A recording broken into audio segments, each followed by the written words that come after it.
समस्त NIS degree degree धारकों का स्वागत है आपके अपने YouTube channel MKS teaching point में। साथियों बात करेंगे गजट व वैधता के परपेज में। सर्वप्रथम साथियों बात करेंगे एनसीटी वायरल लेटर के बारे में। तो जैसा कि साथियों आप सभी को हम अवगत करा दें, 21 मार्च 2024 को एक लेटर जारी हुआ है जिसको लेकर के स्पष्ट तौर पर कहीं ना कहीं कई सारे निष्कर्ष लगाए जा रहे हैं। आखिर साथियों इस लेटर में क्या क्या पॉइंट्स इंगित किए गए हैं, पहले उन पर एक नज़र डालते हैं। तो यहाँ पर आप देख रहे हैं कि 21/3/2024 यानी 21 मार्च को ये लेटर जारी हुआ है इस राष्ट्रीय अध्यापक शिक्षा परिषद यानी एनसीटी के माध्यम से। और विषय क्या है, लोक शिकायत संबंधी, यानी जो शिकायत दर्ज कराई गई थी उनके संदर्भ में क्या कहना है, क्या निष्कर्ष है, सभी स्पष्ट तौर पर यहाँ पर इंगित किया गया है। यानी स्पष्ट कर दें तो जो आपके एनआरसी द्वारा लिखा गया है कि एनआईएस डीएलएड की जो मान्यता है वो शैक्षणिक सत्र 2017 से 2019 के लिए जो है एक बार के उपाय के रूप में स्पष्ट किया गया है कि आदेश संख्या जो एनआरसी अपान एनसीटी अपान एनआईएस अपान मान्यता अपान 275वीं भाग 3 की बैठक अपान 2017 और अपान आपका जो है वो नंबर लिखा गया है जो आदेश संख्या है, और आगे स्पष्ट किया गया है कि 22/9/2017 के माध्यम से पाठ्यक्रम प्रदान किया गया था।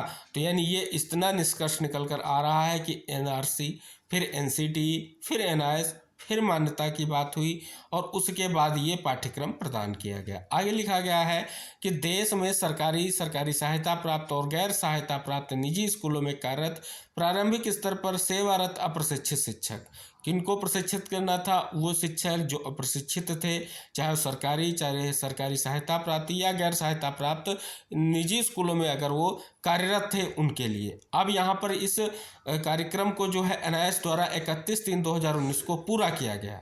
ये निष्कर्ष निकल कर आ रहा है कि इसको 31/3/2019 को पूरा किया गया। रिकॉर्ड के अनुसार इसे भारत के राजपत्र में प्रकाशित नहीं किया गया था, यानी गजट राजपत्र प्रकाशन को लेकर के जो मान्यता पत्र में स्पष्ट किया गया है वो यहाँ पर भी स्वीकार किया गया है कि इसे गजट में प्रकाशित नहीं किया गया था। हालांकि इसे हितधारकों को भेज दिया गया था और सभी संबंधितों द्वारा सूचना और क्रियान्वयन के लिए एनसीटी की वेबसाइट पर अपलोड किया गया था। यानी जो क्रियान्वयन और सूचना के लिए इसे एनसीटी की वेबसाइट पर जो है अपलोड कर दिया गया था। राज्य केंद्र शासित प्रदेश सरकारों और भर्ती निकायों ने इस आदेश को ध्यान में रखा, यानी जो ये आदेश है इसको ध्यान में रखा गया है। लेकिन आप सभी को अवगत करा दें, यहाँ पर एक बड़ी स्थिति स्पष्ट हो रही कि गजट प्रकाशित नहीं हुआ है, ये एक बड़ी स्थिति स्पष्ट हो रही है और ये कहीं ना कहीं लेटर के माध्यम से स्वीकार हो रहा है। तो ये अच्छी और महत्वपूर्ण सूचना है एनआईएस डीएलएड अभ्यर्थियों के लिए कि एक बार आखिर निष्कर्ष ये निकल कर आ रहा है कि गजट प्रकाशित नहीं हुआ है, उस बात को यहाँ पर पॉइंट आउट किया गया है। लेकिन अगर हम बात करें इस लेटर के बाद कि आने वाली शिक्षक भर्तियों को लेकर के डायरेक्ट तौर पर आप सभी का स्पष्ट तौर पर आपको मौका मिलेगा, तो यहाँ से ये निष्कर्ष नहीं निकलता है। केवल और केवल जो निष्कर्ष निकलता है, जो आपका मान्यता पत्र था उसमें भी जो चीज़ें लिखी गई थी वो सभी चीज़ें आप सभी को इंगित किए हैं।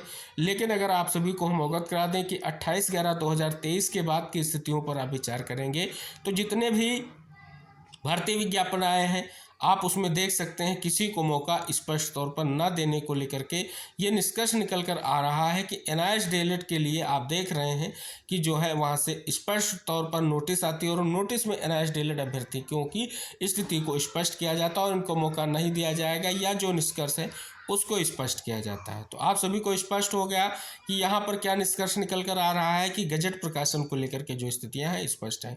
आई होप हम यहाँ पर स्पष्ट तौर पर जो ये निष्कर्ष निकल कर आ रहा है गजट को लेकर के, इसका निष्कर्ष जल्द निकले। जो स्थितियाँ स्पष्ट की जा रही हैं कि गजट को लेकर के जल्द ही स्थितियाँ क्लियर हो सकती हैं, तो पूरी उम्मीद है कि एक जल्द ही निष्कर्ष जरूर निकलेगा, वो भी गजट प्रकाशन को लेकर के। क्योंकि साथियों कोर्ट के माध्यम से इलाहाबाद हाईकोर्ट में याचिका की गई थी, वो याचिका डिस्पोज ऑफ हुई, लेकिन दूसरी याचिका जो है दिल्ली उच्च न्यायालय में है और वो सभी प्रयास कर रहे हैं। उम्मीद है कि उसमें भी कोई निष्कर्ष जरूर निकलेगा। तो साथियों यहाँ पर हम इस लेटर के संदर्भ में अगर बात कर लें तो जो सारी चीज़ें निकल कर आ रही हैं तो यही निकल कर आ रही हैं कि जो आदेश था उसको ध्यान में रखा गया।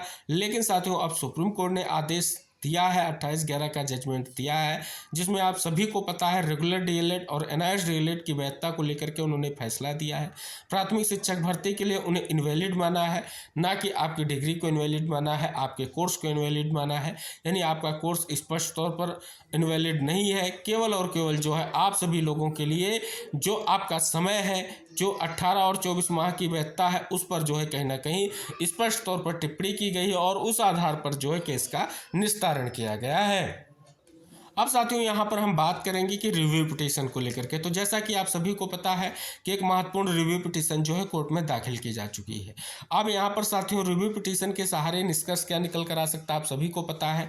क्लेरिफिकेशन डिस्पोज हुआ है और उसके बाद एक याचिका डिस्पोज हुई है और उसमें प्रॉपर चैनल की बात की गई, यानी हाई कोर्ट से सुप्रीम कोर्ट में आने की बात की गई है। अब साथियों आप सभी को पता है अगर आप फ्रेश केस हाई कोर्ट लेकर जाएंगे, वहाँ से स्टार्ट करेंगे तो थोड़ा समय लग सकता है।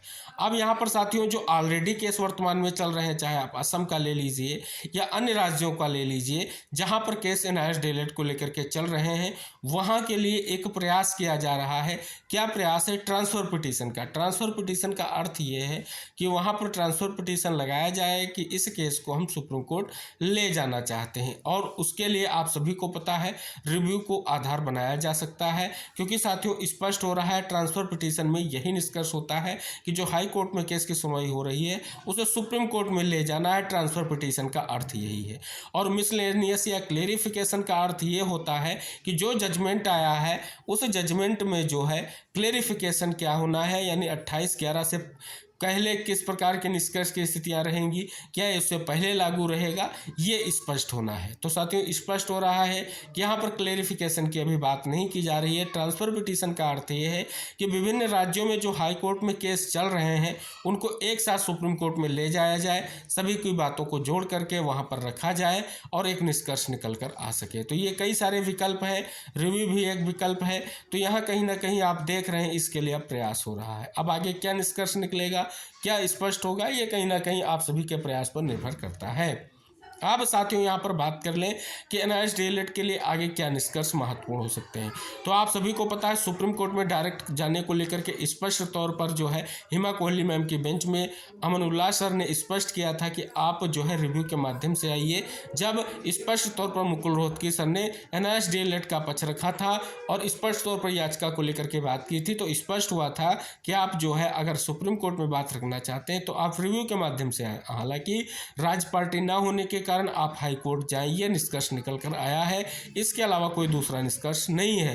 तो स्पष्ट हो रहा है कि यहाँ पर जो है विकल्प जिस प्रकार से अब प्रयास किए जा रहे हैं, एक तो हाई कोर्ट के जो केस हैं उनको सुप्रीम कोर्ट में ट्रांसफर करा करके सुनवाई कराई जाए, और या तो आप सभी के लिए रिव्यू की बात की जा रही है। तो ये निष्कर्ष की स्थितियाँ हैं, यही वर्तमान की स्थितियाँ हैं। अभी तक साथियों बात करें तो आपके गजट प्रकाशन की स्थितियों पर भी जो है कहीं ना कहीं जो प्रयास है आखिरकार उनका निष्कर्ष निकले और एक बड़ा फैसला जल्द से जल्द सुनिश्चित हो सके, आप सभी का जल्द से जल्द जो है गजट प्रकाशित हो सके, यही उम्मीद की जा रही है। फिलहाल साथियों जो लेटर आया, लेटर में जो निष्कर्ष निकला उसके बारे में हमने आपको अवगत कराया है।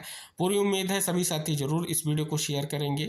जो आपके रिव्यू को लेकर के, ट्रांसफर पिटीशन को लेकर के स्थितियां हैं वो यही हैं। ट्रांसफर पिटीशन का अर्थ यही है कि सभी राज्यों के केसों को सुप्रीम कोर्ट में जो है ट्रांसफर करा करके उन पर सुनवाई कराई जाए और स्पष्ट तौर पर एक निष्कर्ष निकल कर आ सके। अब इसमें जो प्रयास किए जा रहे हैं, जो टीम्स प्रयास करती रही हैं, उनका निष्कर्ष क्या निकल कर आएगा, कैसे आएगा, ये कहीं ना कहीं महत्वपूर्ण हो जाता है। फिलहाल साथियों स्पष्ट हो रहा है, बिना जो है यहाँ पर स्पष्ट तौर पर कोर्ट के निस्तारण से आप सभी को किसी भी भर्ती को लेकर के अगर आप फ्रेश रिक्रूटमेंट की बात करते हैं तो स्पष्ट रूप से अभी मुश्किल है कि आपको मौका मिले, क्योंकि सुप्रीम कोर्ट का जो आदेश है वो सभी को अनुमान्य करना हो रहा है।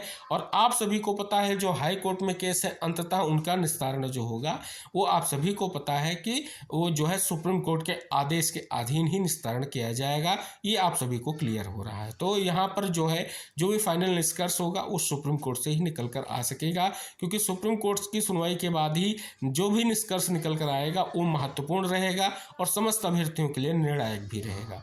तो उम्मीद की जाती है कि जो भी प्रयास वर्तमान में किए जा रहे हैं उनमें जल्द से जल्द कोई निष्कर्ष जरूर निकले, क्योंकि जिन प्रकार से आपकी कई सारी याचिकाएं डिस्पोज ऑफ हुई हैं, तो सभी जितने चयनित एनआईएस डीएलएड हों या जो वैलिडिटी के लिए प्रयास कर रहे हैं एनआईएस डीएलएड के हमारे साथी, उन सभी के मन में अभी तक जो है संशय बना हुआ है और संशय रहेगा, क्योंकि साथियों एक साथ 2 से 3 याचिकाएं आपकी डिस्पोज होना कहीं ना कहीं उनके मन में एक संशय पैदा कर रहा है। उम्मीद है कि आगे आने वाले समय में जो प्रयास किए जा रहे हैं उनका सकारात्मक निष्कर्ष निकलेगा और एनआईएएस डीएलएड के लिए कुछ निष्कर्ष जरूर निकलेगा। तो साथियों, इस वीडियो को शेयर करके चैनल को जरूर सब्सक्राइब करें, जिससे सारी महत्वपूर्ण जानकारियाँ आपको एनआईएएस डीएलएड के पर पेज में मिलती रहे। मिलते हैं नेक्स्ट अपडेट के साथ, तब तक के लिए टेक केयर, बाय बाय साथियों।